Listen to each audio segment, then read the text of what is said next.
수요일 배우신 여러분 주 이름으로 환영하고 축복합니다. 자, 이제 오늘부터 6월 16일까지 총 11주를 좀 빌려서 10계명을 좀 한 계명 한 계명 그 안에 담긴 뜻들을 좀 나누고자 합니다. 위하여 기도해 주시고 이왕 시작되어진 만큼 이 수요 예배 시간을 통하여서는 아무래도 설교할 수 있는 시간이 다른 예배보다 조금 더 확보가 되어집니다. 그래서 조금 자세하게 말씀을 좀 강의하고 살필 수 있는 그런 시간들로 좀 삼아 보려고 해요. 그래서 이렇게 10계명 강해가 맞춰지게 되면 시편 두 번째 권을 좀 또 살피고 그 다음에 사도신경 혹은 주기도문을 좀 살피고 또 시편 3권을 살피고 또 사도신경 혹은 주기도문을 좀 살피고 이렇게 좀 하면은 한 2년 정도가 좀 소요가 되지 않을까 싶은 생각을 하고 있습니다. 좀 위하여 기도해 주시고 우리가 평소에 잘 알고 암송하고 있었지만 한두 발자국 좀 더 들어가서 거기에 담겨진 뜻과 진의가 무엇일지를 함께 좀 고민도 해보고 좀 나누어 보고 그런 시간이 되었으면 좋겠습니다.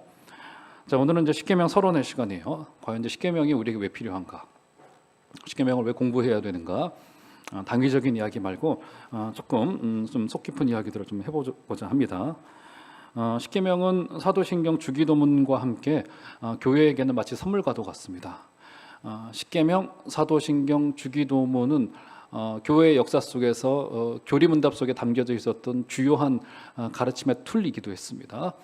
특별히 십계명 같은 경우는 뭐 제가 이제 결론에서도 그런 이야기를 좀 드리겠습니다만 우리 개신교회의 역사 속에서 십계명을 굉장히 중요한 훈련의 교재로 활용을 했었습니다. 교재로 활용을 했었어요. 그런데 이제 어느 때부터인가 이제 십계명이 잘 가르쳐지질 않아요. 잘 가르쳐지질 않습니다. 뭐 암송을 하는 분들은 많더라도 사실 이제 그 안에 담겨 있는 좀 속 깊은 좀 복음적인 내용들, 그러니까 이거를 이제 십계명이 아무래도 이제 계명이다 보니까 이제 하라 하지 말라라는 명령 아니겠습니까? 사람은 아무래도 본능적으로 뭐 해라 하지 마라를 뭐 너무도 싫어합니다. 뭐 저도 그 같은 경우도 그래요. 누가 더 뭐 하라고 하면 더 하기 싫고 더 하지 말라고 하면 더 하고 싶고 하는 게 뭐 애들이나 어린이나 할 것 없이 하긴 저는 그렇더라고요. 사람이 본능적으로 명령을 받거나 금령을 받는 것을 굉장히 불쾌하게 여깁니다. 그 이유 중에 하나가 뭐냐면 자유가 제한된다고 생각하기 때문입니다. 첫 번째 이유가 자유가. 그러니까 사실은 이 십계명과 이 율법이 가지고 있는 굉장히 중요한 속성 중에 하나가 뭐냐면 과연 이 그리스도인들에게 자유가 뭐냐는 거예요. 이 자유의 문제가 종교 개혁의 핵심의 문제이기도 했습니다. 그래서 마르틴 루터 같은 경우는 자유에 대하여라고 하는 책을 기술할 정도로 그리스도인들에게 이 자유라는 개념이 도대체 어떤 개념일 것인가. 그래서 루터가 쓴 그 자유에 대하여서는 지금의 이 민주주의의 근간을 이루기도 하는 그런 사상들을 굉장히 속 깊게 좀 가지고 있는 것들을 좀 볼 수가 있습니다. 자유라고 하는 것은 인간의 역사 속에서는 굉장히 중요한 대주제이기도 했어요. 자유가 어느 선까지가 자유일 것이고 어느 선을 넘어갈 수 있는 것이고 어디는 넘어가지 말아야 되는 것이고 이런 이제 굉장히 내밀한 문제들이 그 안에 있다는 것이죠. 어쨌든 우리를 속박하는 밧줄처럼 느껴집니다. 그렇죠? 계명이라는 게 그렇게 느껴져요. 이런 느낌이 강한 것이 사실이기 때문에 사실은 십계명을 암송하는 것도 부담이 되고 또 이제 여러분들이 제가 이제 십계명을 이제 공부시키겠다고 했을 때 어떤 마음을 품으셨을지는 모르겠지만 사실은 이제 저도 이제 우리 교육자님들하고 이것은 이제 하나하나 이제 교재로 이제 미리 만들어 놓긴 했지만 하나하나 이제 공부해 나갈 때 사실은 뭐 신학교에서도 십계명을 가르치진 않거든요. 그래서 과연 십계명을 공부하면서 이제 어떤 것이 우리 수요예배에 매주마다 좀 드러날지 기대도 되면서 사실은 부담도 돼요. 이게 결론으로서 그저 당위의 이야기만 하고 끝나는 것은 아닐지 뭐 해라 하지 마라. 그래서 바라기는 오늘 말씀의 결론도 마찬가지고 복음적인 결론들. 과연 우리 예수님께서 이 십계명에 담겨져 있는 또 신약 성경이 이것에 대해서 우리에게 어떻게 이야기해 놓고 있고 지금 21세기 첨단의 시대를 살아가면서 과연 십계명이라는 이런 금령들, 이 명령들이 우리에게 이제 더 이상 필요 없는 거 아닌가 이런 의문을 가진 분들에게는 이 하나님에게 우리에게 주신 선물과도 같은 이 도덕의 계명들이 우리를 잘 지킬 수 있는 울타리 역할을 할 수 있게 되기를 바랍니다. 자, 그러면 우리가 먼저 첫 발을 디디면서 이걸 이제 제가 지난번에도 한번 말씀을 드린 부분이기도 합니다. 도대체 이 율법을 포함하여서 이 십계명은 도대체 어떤 이유로 주어진 것일까? 이게 중요합니다. 먼저 십계명이 어떤 형태로 주어졌는가를 좀 볼 필요가 있어요. 자, 성경을 한번 스크린에 띄워줘 보시면 출애굽기 32장 15절, 16절을 보시면 자, 이런 이야기가 등장합니다. 제가 읽어드릴게요. 눈을 떠보시겠어요? 모세가 돌이켜 산에서 내려오는데 두 증거판이 그의 손에 있고 그 판에 양면 이쪽 저쪽에 글자가 있으니 그 판은 하나님이 만드신 것이요 글자는 하나님이 쓰셔서 판에 새기신 것이더라. 얼마나 놀라워요? 16절 그대로 더 보시면 어떻습니까? 그 판을 직접 하나님이 만드셨대요. 그리고 글자도 하나님이 직접 쓰셨대요. 그러니까 십계명은 하나님이 직접 써서 주신 계명에 해당되어집니다. 그리고 그 쓰여진 그 돌판도 우리 하나님이 직접 만드셨대요. 그럴 정도로 십계명은 구약시대 때 주어진 어떤 계명이고 율법이긴 하지만 하나님이 직접 써주실 정도로 굉장히 강조하여 주신 것임을 우리가 알 수 있는 겁니다. 심지어는 쓰실 그 돌판도 직접 마련해 주셨을 정도로 십계명은 상당히 우리 하나님에게도 강조되어져 있는 부분인 것을 알 수 있어요.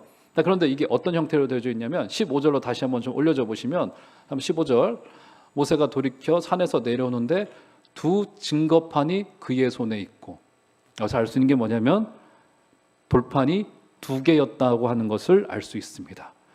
십계명이 써져 있는 시내산에서 내려오는데 십계명이 써져 있었던 돌판이 두 개였었습니다. 그렇죠? 두 증거판이 있었다고 이야기를 합니다. 그것은 돌판이었고 돌판의 양면에 이쪽 저쪽에 글자가 쓰여 있었다고 성경이 기록해 놓고 있어요. 그래서 이것 때문에 학자들이 고민을 했습니다. 도대체 왜 두 개에 쓰였던 것일까? 그리고 두 개는 뭐 5개 나눠서 써주신 것인지 아니면 1계명에서 4계명까지는 하나님에 대한 계명이고 우리가 잘 알고 있는 바로도 또 5계명에서 10계명까지는 사람에 대한 것이기 때문에 1,4계명, 50계명이 나누어져서 써졌던 것일까? 이런 추측을 하기도 했었습니다. 어쨌든 모세가 하나님 앞에 10계명을 받고 내려올 때 그의 손에는 10계명에 쓰여진 두 개의 돌판이 있었다는 사실이 굉장히 중요합니다. 그렇죠? 굉장히 중요해요. 자, 그런데 이 두 개의 돌판이 과연 무엇이었냐? 여러 가지 주장들 했지만 가장이 아니죠. 성경적인 그 근원을 거기서 찾자면 이것은요 당시에 이제 고대 조약법에 따르면 한 국가가 다른 국가와 전쟁을 합니다. 전쟁을 한쪽이 이기겠죠? 그러면 한쪽이 지배국이 되고 한쪽이 피지배국이 됩니다. 그럼 둘 사이에 조약을 체결을 해요. 그때 어떻게 하냐면 두 개의 돌판을 놓고서 똑같은 조약문을 씁니다. 계약문을 써요. 우리도 그렇잖아요. 지금도 이제 그렇게 합니다만. 그래서 똑같은 조건을 쓰고 무슨 여기에 뭐 어떤 약속을 지키겠다, 이행하겠다라고 하는 여러 가지 계명들을 쓰지 않습니까? 그래서 두 개의 판에 동일한 내용을 적습니다. 그리고 동일하게 서명을 해요. 그리고 하나씩 가져갑니다. 이게 이제 그때 당시에 이제 한 국가와 다른 국가가 관계를 맺거나 혹은 피지배국과 지배국의 위치로서의 조약을 맺을 때 가져갔던 내용들이었었어요. 그러니까 지금 모세가 들고 왔던 그 두 개의 돌판이라고 하는 것은 무엇이냐면 그때의 고대 조약법의 그런 계약 체결 방식에 따라서 두 개의 돌판에는 동일하게 십계명 전체가 하나에 또 다른 십계명 전체도 또 하나에 이렇게 적혀져 있었던 것임이 분명합니다. 그렇죠? 그래서 모세가 두 개의 돌판을 들고 왔다는 것은 그런 의미를 가지고 있어요. 자, 그러면 두 돌판이 가지고 있는 왜 하나님께서 두 개의 돌판에 써주셨던 것일까? 어떤 의미일까요? 여러분 그때 당시에 계약을 체결한다는 것은 어떤 의미냐면 이 당사자를 내가 계약을 체결할 만한 존재로 인정한다는 데 있었습니다. 여러분 지금도 그렇잖아요. 지금 우리가 이제 사실상 우리의 헌법은 북한을 정상적인 국가로 인정하고 있지 않은 거잖아요. 그래서 이제 북한하고 교류를 하려고 하면 저기는 정상적인 단체도 아니고 저기는 우리를 위협하고 있는 그런 뭐라고 해야 될까요? 비공식적인 국가 조직이기 때문에 국가 조직도 아니죠. 사실상은 이제 우리 헌법이 그렇게 규정해 놓고 있기 때문에 중간중간 이제 북한과 뭐 협상을 하거나 할 때 무슨 협상이냐 뭐 이런 이야기가 나오는 거잖아요. 그것은 그것도 어떻게 보면은 정상적인 반응인 겁니다. 왜요? 그 단체가 정식의 단체는 아니기 때문에 사실은 계약을 체결할 수 없는 거라고요. 자, 그런데 지금 여기서 두 개의 돌판을 모세가 손에 들고 왔습니다. 떡하니. 하나님 하나님의 것이고요. 하나는 이스라엘의 것이에요. 여러분 하나님이 이스라엘 백성에게 두 개의 돌판을 이렇게 써서 주셨다는 것은 어떤 의미를 가지고 있냐면 이제 하나님께서 계약의 당사자로서 이스라엘을 인정하겠다는 의미를 가지고 있어요. 이게 굉장히 중요합니다. 그러니까 일단 우리가 십계명의 하나하나의 계명으로 들어가기 전에 우리가 여기서 가져가야 될 중요한 전제가 무엇이냐면, 이미 십계명이라고 하는 그 계약문을, 그 조건문을 하나님이 우리에게 들이미시고 2개를 적어서 모세의 손에 들려줬다는 것은 어떤 의미를 가지고 있냐면, 내가 이제 너 인정할게. 너는 정식으로 나와 계약을 체결할 수 있을 만한 공동체야 라는 굉장히 속 깊은 뜻을 가지고 있습니다. 여러분, 지금 이스라엘 상황이 어떻습니까? 지금 이스라엘은 애굽 아래 오랫동안 고통을 겪고 있었습니다. 하나님의 놀라운 기적으로 그들을 구원해냈죠. 바다가 갈라지고 10개의 재앙이 애굽에 내려지고, 그리고 바다가 갈라지고 기적과도 같이 수백만의 사람들이 홍해를 건너서 지금 광야로 들어온 거 아니겠습니까? 그렇죠? 기적처럼 하나님께서 그들을 구원해내셨단 말이죠. 근데 여러분, 기적이란 게 뭐예요? 기적의 감동은 잠시죠. 이스라엘은 또다시 좌절해 있었습니다.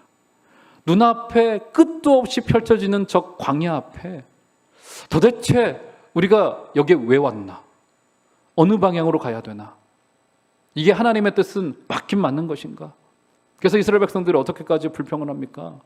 우리를 애굽에 그냥 두지 왜 여기까지 끄집어 가지고 와가지고 이 고생을 시키려고 합니까? 이런 좌절과 불평과 절망들이 그들 가운데 찾아오고 있었던 상황이었을 거란 말이죠. 그렇죠? 그들에게 다시 확인이 필요했어요. 어떤 확인이 필요했겠습니까? 그래서 우리 하나님은 모세를 대표하여서 이스라엘 백성들에게 일종의 그 주권적인 약속을 주신 거라고요. 이러면서 모든 나라에는 헌법이라는 게 있지 않습니까? 그러니까 십계명을 비롯한 모든 이 율법이라는 것은 일종의 헌법의 역할을 하고 있는 것인데, 결국 이런 의미입니다. 그러니까 십계명을 비롯한 이 율법이 가지고 있는 중요한 역할은 뭐냐면, 단순히 해라, 하지 마라 차원으로 볼 수 없고요. 이것은 이미 주어졌다는 것 그 자체에서 우리 하나님께서 내가 너의 왕이 되어주겠고 너희는 나의 백성이라고 하는 강력한 전제가 여기 들어가져 있는 거라고요.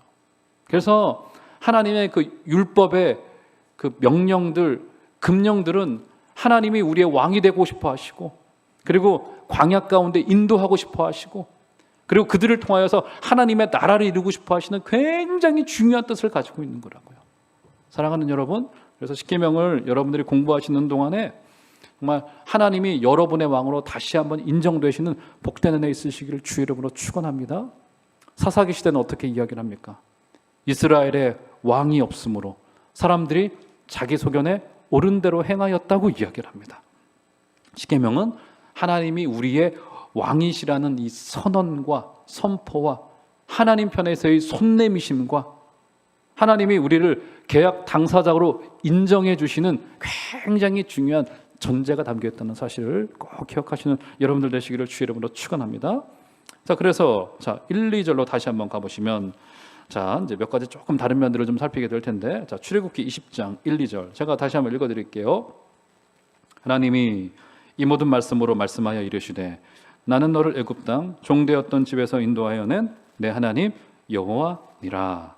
네, 자, 이제 여기서 이제 굉장히 중요한 몇 가지 이제 포인트들이 좀 등장을 하고 있는데, 먼저 이제 아까는 십계명이 어떤 형태로 주어졌는가? 2개의 돌판의 형태로 주어졌다, 이렇게 이야기를 합니다.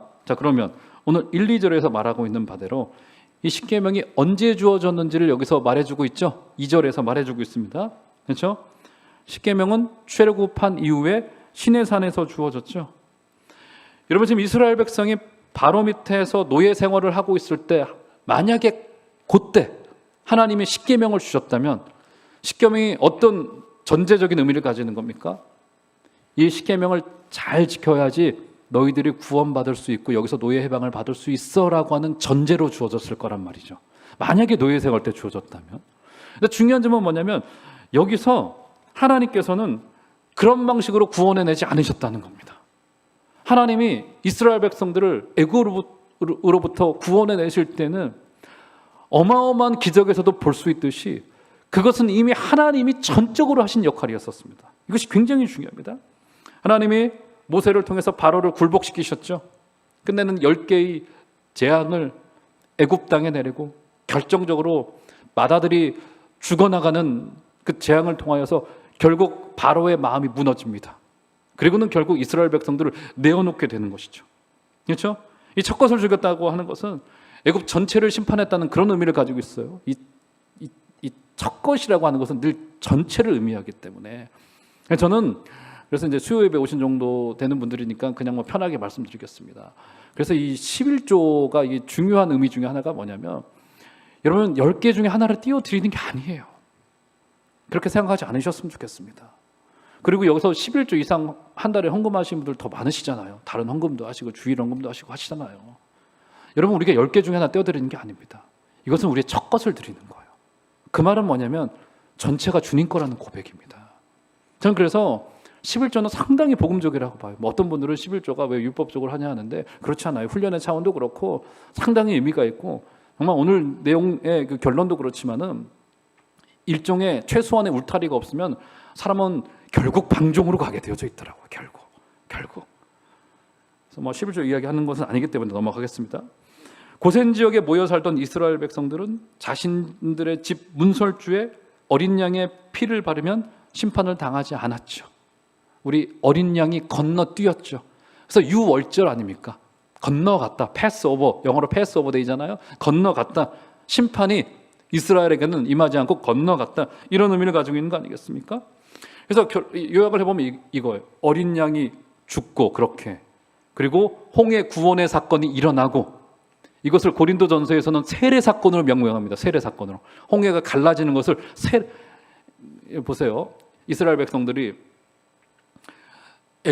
애굽 땅에서의 관점에 봤을 때는 물 속으로 들어갑니다. 맞죠, 여러분? 물 속으로 들어갔겠죠. 바다가 갈라졌지만. 그리고 광야에서 우리가 봤다고 생각해 보십시오. 그러면 물 위에서 일어나요. 그러니까 물로 들어갔다 물 위에서 나온 거라고요. 이것은 정확히 침례를 이야기하는 겁니다. 그래서 그 이미지를 가지고 고린도전서 10장에서도 그것을 세례 사건으로 본단 말이죠. 어린 양이 죽고 그리고 구원, 즉 세례 사건이 일어나고 그 뒤 광야에서 십계명이 시내산에서 주어집니다. 여러분 이 전체의 구도가 우리에게 보여주고 있는 그림이 뭘까요? 이 십계명이라고 하는 것은 구원받기 위한 조건으로서 우리에게 주어지지 않았다는 겁니다. 이것은 구원받은 자라면 마땅히 가져가야 될 우리의 행동 양식들, 도덕 양식들이 어떨 것인지를 우리에게 정확히 보여주고 있는 울타리와도 같은 거예요. 울타리와도. 이것은 하나의 울타리와도 같습니다. 이것을 벗어나면 위험하다는 것을 알리는 울타리와도 같아요. 우리가 어떻게 구원받은 자로서 하나님과의 사랑의 관계 속에서 계속 머무를 수 있을 것인지를 보여주는 최소한의 울타리와도 같은 역할을 한다는 것이죠. 여러분 그래서요. 우리 하나님께서도 인간을 창조하실 때 인간을 에덴 동산에 두셨습니다. 그렇죠? 울타리였어요. 울타리. 그리고 죄를 짓자 우리 하나님이 결국 어떻게 합니까? 그들을 에덴 동산에서 내보냅니다. 내보내요. 그러니까 인간은 이 울타리 안에 있을 때 비로소 진정한 행복을 누릴 수 있다고요. 그래서 지금 이스라엘 백성들의 그 구원의 역사가 길어지고 있고 지쳐가고 있고 그리고 그들에게 그 미래가 보이지 않고 이럴 때 하나님께서 십계명과 더불어서 율법을 주심으로 말미암아 내가 너희들을 확실히 지키고 있고 내가 너희들의 울타리가 되어주겠다라고 하는 확실한 그림을 여기서 보여주고 있는 거라고요. 그래서 이것을 흔히 언약이라고도 이야기를 합니다. 그래서 언약이라고도 이야기를 해요. 그러니까 하나님이 이스라엘 백성들에게 자신의 뜻을 숨기지 아니하시고 광야 가운데 툭 하고 던져놓은 게 아니라는 겁니다. 내가 너를 지켜갈 것이고 그리고 너희들이 그렇게 홍해를 건넌 자라고 한다면 마땅히 가져가야 될 도덕 양식이라고 하는 게 그래서 여러분 우리 신학교에서도 흔히 그 목회신학이라고 하는 시간이 있습니다. 목회신학. 그래서 목회신학을 배워보면은 정말 구체적인 것을 많이 배워요. 목사는 이래야 한다, 저래야 한다. 뭐 그것은 내 평생을 은퇴할 때까지도 가야 되는 문제겠죠. 근데 조금만 따지고 보면 이상해요. 왜요? 여러분 목회라는 게 뭡니까? 모든 세상 일도 마찬가지지만 하나님의 은혜가 아니면 안 되는 거잖아요. 그렇지 않습니까? 오직 하나님의 은혜로만 목회하고 설교하는 거 아니겠어요? 그럼에도 불구하고 건강한 목회 신학을 배운단 말이죠. 목회는 이렇게 하는 거고 양떼들을 섬길 때는 이렇게 하는 거고 설교는 이런 태도를 가지는 거고 이런 것들을 굉장히 철저하게 가르칩니다. 굉장히 아주 뭐라고 해야 될까요? 아주 이게 이제 고도로 좀 막 발달되기도 해요. 목회 신학이. 왜 그러는 겁니까? 우리는 은혜로 구원받아 은혜로 사역하고 교회는 은혜로 운영되는 것이지만 더불어서 뭡니까? 우리가 마땅히 은혜 받은 자라고 한다면, 그러니까 이것은 단순히 우리에게 해라 하지 마라 정도의 차원이 아니라 우리가 정말 홍해 바다를 기적적으로 건너고 하나님이 손을 내밀어서 직접 왕이 되어주시겠다라고 말한 하나님의 백성이라고 한다면 마땅히 가져가야 될 행동 양식이라고 하는 것은 여러분 존재하는 것이 당연한 거 아니겠습니까? 그래서 존재해야지 옳은 거예요. 만약에 아무것도 없고 뭐 구원받은 백성도 똑같이 뭐 믿지 않은 자들과 똑같은 세상의 법칙만 존재하고 있고 방종만 있고 그렇다면 그것은 구원받은 자라고 말할 수 없겠죠. 그렇지 않겠습니까? 그런데 오늘 하나님께서는 성경에 하나님께서는 율법을 통해서 당신을 알려주시면서 또 당신의 사랑하는 백성이 어떤 식으로 살아가야 될 것인지를 우리에게 정확히 보여주고 있는 거라고요. 우리도 그렇지 않습니까? 그 작은 인간관계 속에서만 하더라도 이런 숨기고 감추면은 인간관계는 절대로 진전될 수 없습니다. 그리고 내 것만 고집하면은 절대로 인간관계라는 것은 진전될 수 없어요. 피상의 관계로밖에는 남을 수 없습니다. 인간관계라는 게 어때요? 그 사람을 받아들이고 그 사람의 생각이 무엇인지 궁금해하고 그리고 어떤 것이 있을지를 받아들여주게 되고 이럴 때 인간관계에 발전이 있는 거 아니겠습니까? 그렇죠? 지금 오늘 하나님께서도 이 십계명을 우리에게 주심으로 우리에게 원하셨던 그 뜻은 무엇이냐면 내가 너희들과 교제하겠다는 하나님의 확실한 의지를 보여주시는 것입니다. 확실한 의지를. 그래서 이것을 흔히 계시라고 하는 거예요. 계시라는 게 뭡니까? 계시라는 것은요, 뭔가 우리가 흔히 알고 있는 그 말 그대로의 계시가 뭔가 기적적으로 뭔가 환상이 보이고 이게 아니라 하나님이 당신을 이렇게 드러내신다는 의미가, 감추어졌던 것을 이렇게 보여준다는 뜻이 바로 이 계시예요.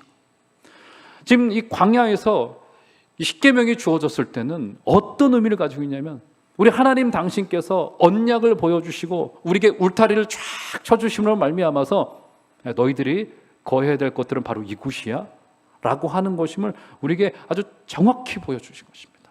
그래서 십계명은 절대로 족쇄가 아니고요, 이것은 우리와 교제하기 원하시는 우리 하나님 편에서의 정말 최소한의 제안입니다. 최소한의 제안.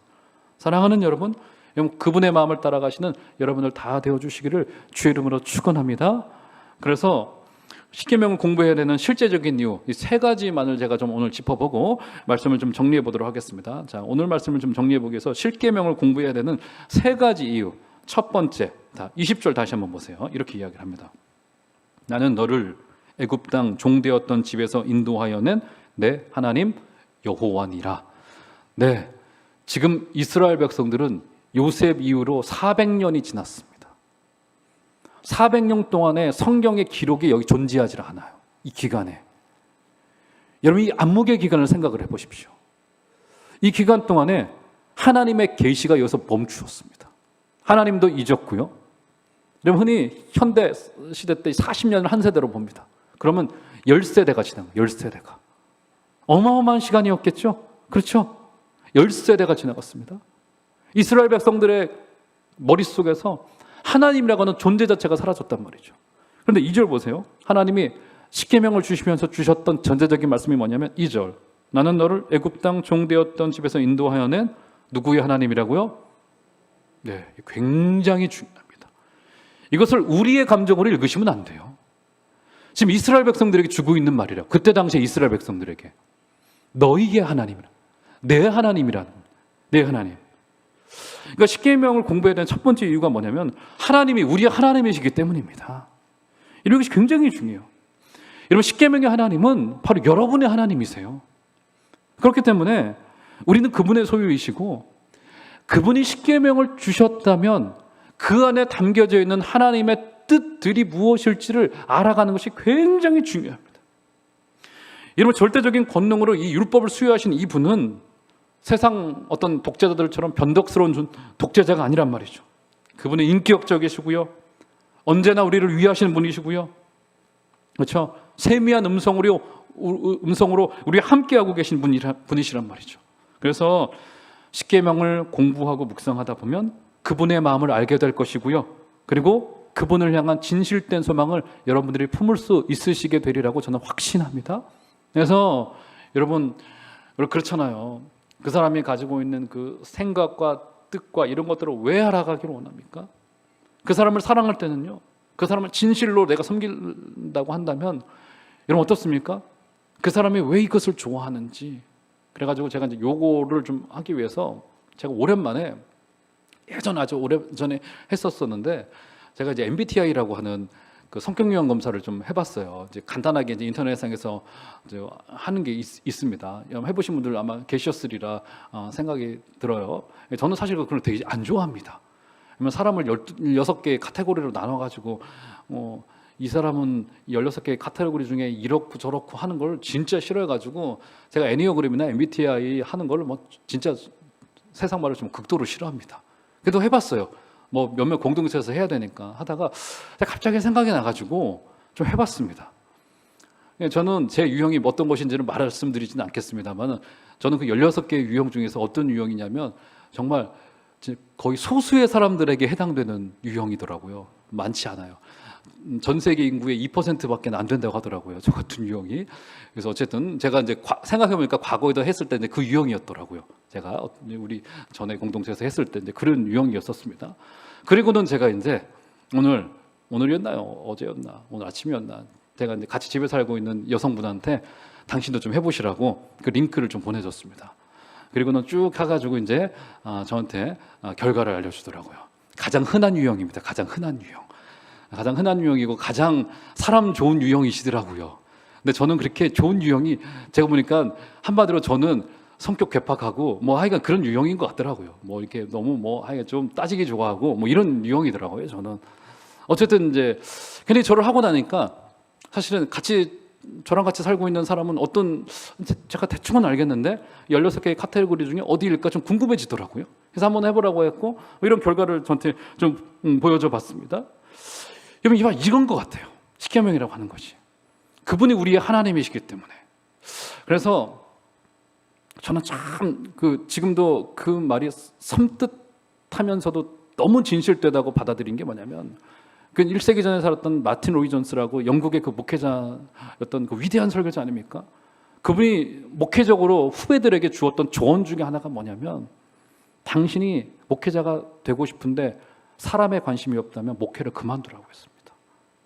굉장히 이게 참 그만큼 사람에게 관심을 가져야 되고 제 유형이 사람에게 관심 없는 유형이래요.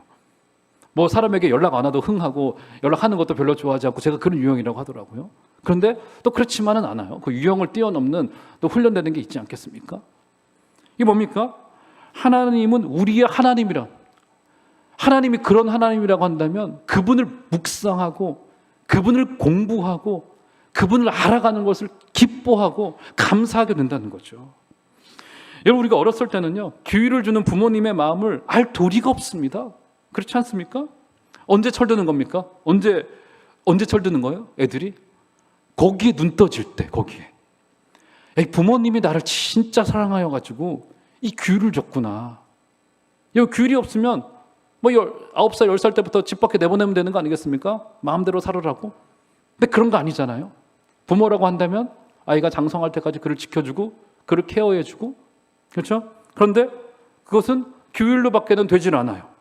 그렇죠? 그런데 비로소 자녀들이 장성하여 언제 철드냐면 거기에 눈 떠질 때 그때 비로소 자녀들은 철든 그 부모의 그 마음을 알아갈 때 그러니까 우리가 십계명을 공부해가는 중요한 이유 중에 하나가 뭐냐면 하나님의 그 마음을 알아가는 거예요. 뭘 하라 하지 말라 귀찮게 이게 아닌 거라고요. 이게 하나님이 우리를 얼마나 사랑했으면 다른 누구에게는 그런 걸 주지 않는다고요. 그렇지 않습니까? 우리가 옆집 아저씨한테 그런 거 기대하는 거 아니지 않습니까? 즉 옆교회한테도 별로 우리가 기대하지 않잖아요. 심지어는 서로 하나의 공동체가 됐을 때 비로소 거기에 명령과 금령도 주어지는 거라고요. 심지어 하나님이시랴. 사랑하는 여러분, 십계명을 공부해 가면서 그 안에 우리를 정말로 사랑하셔서 울타리를 쳐주시고 명령과 금령들을 줘주시면서 우리가 바르게 성장하기를 원하시는 그 하나님의 뜻을 잘 알아가시는 여러분들 되시기를 주의 이름으로 축원합니다. 첫 번째 이유, 하나님이 바로 우리의 하나님이시기 때문에. 자, 두 번째 이유. 자, 십계명을 공부해야 되는 두 번째 이유가 무엇이냐면요. 아마 이제 다섯 번째 문항에 제가 이제 그걸 넣었을 겁니다. 십계명을 공부해야 되는 실제적인 이유가 뭐예요? 첫 번째는 하나님, 우리 하나님이시기 때문이고, 두 번째 이유는 무엇이냐면 십계명이야말로, 율법을 비롯한 십계명이야말로 우리에게 진짜 자유를 주기 때문입니다. 여러분, 인간은요, 누구나 명령과 금령을 싫어하는 본성을 가지고 있습니다. 그러니까 하나님을 해야 할 일과 하지 말아야 할 일을 주시는 분으로 받아들이고 싶어 하질 않아요. 왜냐하면 심지어 하나님마저도 우리의 자유를 제한할 수 없다고 생각하기 때문입니다. 이것은 이제 현대에 들어와서 자유가 강조되면서 훨씬 더 이제 이게 증폭하고 있는 잘못된 생각 중에 하나입니다. 굉장히. 그래서 진짜 이게 이제 순종이나 이런 것을 이제 말하기는 이제 정말로 어려운 시대가 되어졌습니다. 근데 정말 우리 교회, 이 종합제일교회는 제가 여러분, 정말 제가 우리 교회를 책임지고 있는 목사이기 때문에 그런 이야기를 하는 게 아니라 우리 교회는 정말로 보통의 교회와 같지 않게 훨씬 더 높은 수준으로 여러분들의 그 순종이나 뭐 이런 것들을 보면은 참 너무 감사하고 감격스러울 때가 많아요. 저는 여러 교회를 거쳐오지 않았습니까? 뭐 특별히 직전교회는 상처가 있었던 교회였기 때문에 뭐 거기는 뭐 정말 조금 무서웠어요. 좀 교육자 생활하기 무서운 교회였었습니다. 잘못하면 바로 홈페이지에 이름 뜨고 그랬습니다. 어떤 목사님 뭐 이렇게 막 심지어 뭐 교육자들도 사실은 예배하다 졸 수 있잖아요. 막 졸았다고 바로 막 담임 목사님한테 메일 보내고 막 무서운 뭐 그런 분위기였는데, 물론 이제 우리도 잘해야 되겠지만, 그렇죠? 사람은 이렇게 자유가 제한되는 것에 대해서 굉장한 본능적으로 이제 굉장히 싫어합니다. 굉장히 싫어해요. 인간의 죄된 본성일 수도 있고요. 굳이 저는 죄악된 본성이라고 말하고 싶지는 않습니다. 왜냐하면 자유라고 하는 정신은 우리 하나님이 인간에게 주었던 굉장히 중요한 본능이기 때문에 자유가 제한되는 것이 본능적으로 이제 거부감이 된단 말이죠. 자, 그런데 여러분, 이것의 중요성을 한번 생각을 해볼까요? 뭐 한번 예를 들어 보시죠. 교통법규를 한번 생각을 해봅시다. 여러분, 물론 교통법규가 없으면 세상이 더 나아질 거야 라고 생각하는 무법자가 있을 수도 있습니다. 있을 수도 있어요. 아니면 저처럼 가끔 바쁘다고 무법자처럼 운전하는 사람들도 있습니다. 하지만 이 교통법규가 없다고 생각을 해보십시오. 이런 무법자들조차도 그 교통법규에 의해서 지금 보호받고 있는 거라고요. 맞죠, 여러분? 사람들은 멈추었다 가고 학교 앞에서 속도를 늦추고 스쿠버스에 자리를 양보해주고 하는 것을 한단 말이죠. 앰뷸런스가 올 때 잠시 길가로 비켜주고, 이런 것들이 이제 법규에 의해서 정해져 있단 말이죠. 여러분, 제가요 그 캄보디아에 가보니까 거기는 거의 그 메인 도로에도 신호등이라는 게 거의 존재하지 않습니다. 정말 아주 메인 도로, 아주 정말 이 작은 구역에서만 이 빨간불, 파란불이 있고, 그 수도인 프놈펜 거의 대부분의 도로에서 여러분 빨간불, 파란불이 없어요. 여러분, 그러면 어떨 것 같습니까? 그러면 나는 오토바이를 타고 차를 가지고 막 쌩쌩쌩쌩, 거기도 막 이렇게 막 길들이 막 이렇게 짜여져 있거든요. 큰 도시이기 때문에. 근데 어떤지 아세요? 러시아워 시간에는 정말 말 그대로 1km 가는데 1시간 반 걸려요. 1시간 반. 법규가 없다 보니까, 빨간불, 파란불이 없다 보니까 더 빨라지지가 않더라고요. 이 사람의 이 죄악의 본성이, 그러니까 이 제한되지 않는 자유는 늘 방종으로 가게 되어져 있습니다. 그렇죠? 그래서 이 십계명을 비롯한 이 율법이야말로 진짜 우리에게 자유를 주는 굉장히 중요한 역할을 한다는 것입니다. 두 번째 이유입니다. 정말 십계명은 우리에게 진짜 자유를 주기 때문에. 자, 마지막 세 번째. 자, 십계명을 왜 공부해야 되느냐? 십계명을 공부할 때 유익이 뭐냐면, 십계명은 기독교인의 윤리의 요약이기 때문입니다. 기독교인의 윤리의 요약이기 때문이에요. 여러분, 유대 전통은요, 모세오경을 총 정리하여서 613개의 법령이 존재한다고 가르칩니다. 유대 전통들이 이제 그것을 이제 그렇게 말하였습니다. 그런데 우리 예수님은 그것을 어떻게 정리를 하셨냐면, 우리 마태복음 22장 37절을 한번 띄워줘 보시면, 여러분 이 말씀 정도는 암송하고 계시면 좋을 것 같아요. 마태복음 22장 37절 한번 다 같이 한번 한 소리로 읽어보도록 하겠습니다. 시작. 예수께서 이르시되 내 마음을 다하고 목숨을 다하고 뜻을 다하여 주 너의 하나님을 사랑하라 하셨으니, 이것이 우리 주님이 율법을 요약하고 있는 첫 번째 주님의 첫 마디셨습니다. 뭡니까? 위로 마음과 뜻을, 목숨과 뜻을 다하여 하나님을 사랑하라라고 하는 바로 계명, 이것으로 요약이 될 수 있다라고 했고요. 두 번째 어떻게 요약합니까? 내 이웃을 내 몸과 같이 사랑하라라고 하는 말이 38절에 등장해. 나중에 한번 찾아보시길 바랍니다. 그렇죠? 무슨 말입니까? 우리 예수님께서 십계명을 어떻게 요약하셨냐면 마음과 목숨과 뜻을 다하여 하나님을 사랑하는 것과 이웃을 자기 자신과 같이 사랑하는 것으로 요약하셨습니다. 마태복음 22장 37절, 38절 그렇게 요약하셨어요. 그러니까 그렇게 주님께서도 십계명을 요약하실 정도로 십계명은 기독교인이 살아가야 될 굉장히 중요한 윤리적인 어떤 내용을 가지고 있단 말이죠. 여러분 그것뿐만이 아닙니다. 교회 역사 속에서도 여러 차례 십계명의 가르침의 중요성이 등장하고 있어요. 예를 들어 드리면 어디에 등장하냐면 여러분 하이델베르크 그 요리문답에 보면은 그것은 이 요리문답이 참 이게 유용한 교육의 도구였는데 52개로 되어져 있습니다. 52과로 되어져 있어요. 왜 52과로 되어져 있을까요? 1년이 52주이기 때문에 52과로 되어져 있어요. 그런데 52주로 구성된 문답 교육 가운데 11주를 십계명에 할애하였습니다. 11주를.